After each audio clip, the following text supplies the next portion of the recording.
Assalamualaikum warahmatullahi wabarakatuh. Nah, jadi di sini kita kedatangan Samsung A20 yang kasusnya dia minta diganti LCD-nya.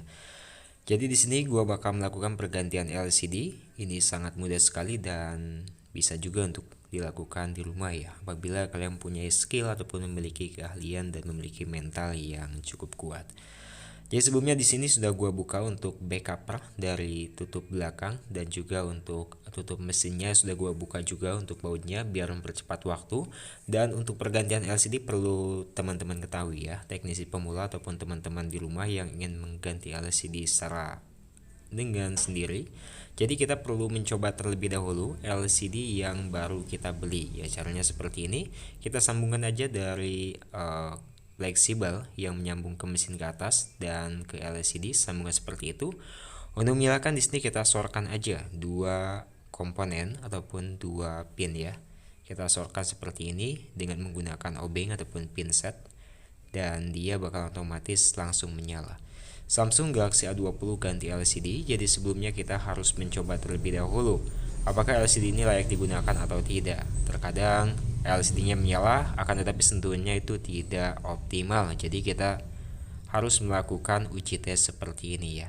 Kalau nggak putus ya berarti di situ sudah nggak ada kendala. Jadi kita tes juga untuk mengetik seperti ini lalu menggunakan dua jari kita ya. Dan oke, sudah dirasa aman berarti kita sudah bisa langsung memasangkan LCD-nya.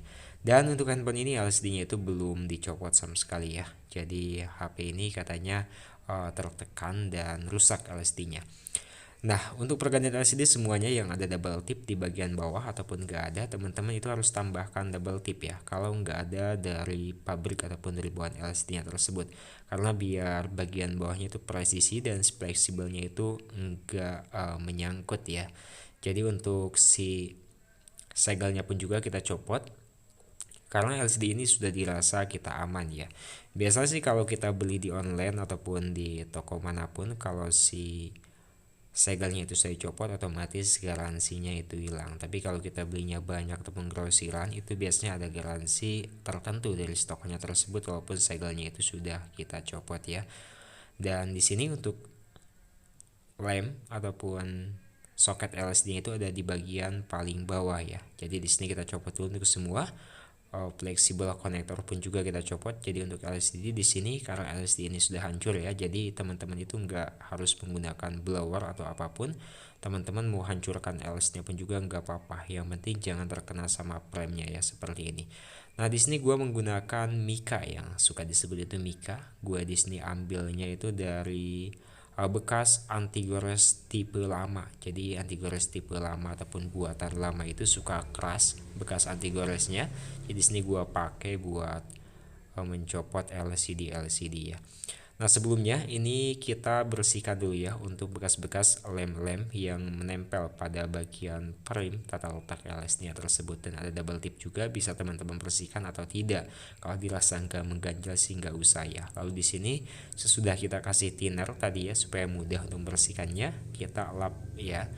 Lanjut di sini teman-teman bisa kasih lem yang gue gunakan adalah lem T8000 warna putih ya. Kalau warna hitam itu biasanya lem T7000 doang.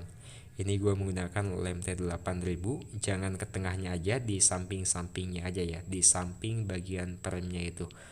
Nah jadi di sekelilingnya aja. Kalau sudah ya buru-buru teman-teman pasangkan untuk LCD-nya dan presisikan, karena lem ini pun juga cepat mengering ya.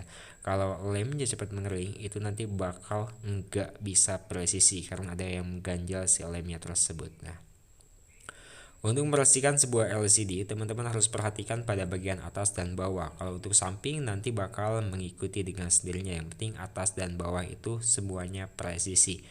Nah karena disini tunggu oleh user, jadi gue langsung aja pasang ya seperti ini. Langsung pasang seperti ini untuk soket LCD bagian bawahnya, karena nanti kita mau proses dengan menggunakan karet. Jadi kita mau dalam keadaan HP-nya itu menyala ya, ataupun tidak juga nggak apa-apa, tapi lebih baiknya dalam keadaan handphone menyala. Jadi kalau dirasa pada saat kita ngepres buat presisi LCD itu kalau terlalu tertekan itu kita bakalan mengetahui jika HP ini dalam keadaan menyala. Dan di sini kita pasangkan aja untuk bagian belakangnya, untuk bautnya nanti belakangan ya. Jadi seperti inilah. Jadi kita perhatikan kembali, langsung aja di sini kita press, dan seharusnya di sini bisa sih dinyalakan ya. Tapi di sini tombol on off-nya bermasalah. Jadi nanti gua bakalan bongkar kembali karena on off-nya di sini bermasalah ya.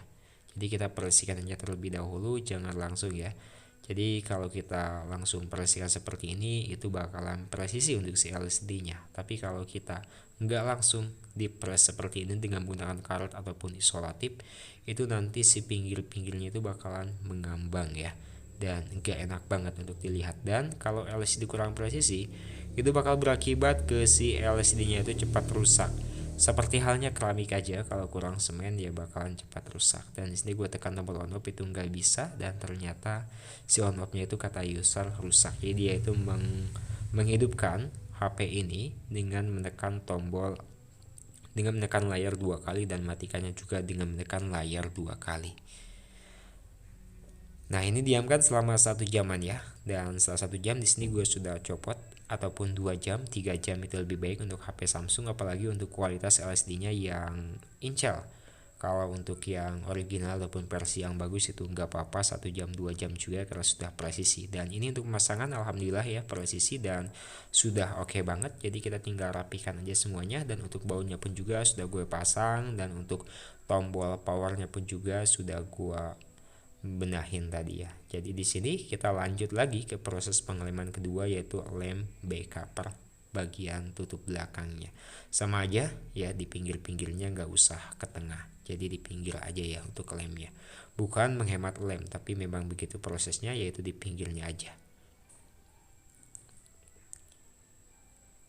Nah, jadi sini jika sudah, kita tinggal pasangkan lagi untuk back cover bagian tutup belakang dari handphone Samsung ini, dan kita tinggal press lagi dengan menggunakan karet, dan ditunggu lagi untuk proses ngepres ya. Untuk bagian back cover tutup belakang ini cukup 1 jam ataupun 30 menit juga sudah oke ya.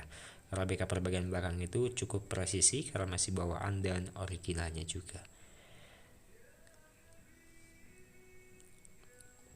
Nah, jadi apabila kalian suka dengan video-video seperti ini atau terbantu untuk teman-teman teknisi pemula, silahkan ditekan aja tombol like dan juga share ke teman-teman kalian ya. Dan juga jangan lupa buat di subscribe, dukung terus channel ini dan support terus, biar kami pun juga tetap semangat untuk konten-konten seperti ini. Semoga bermanfaat. Assalamualaikum warahmatullahi wabarakatuh.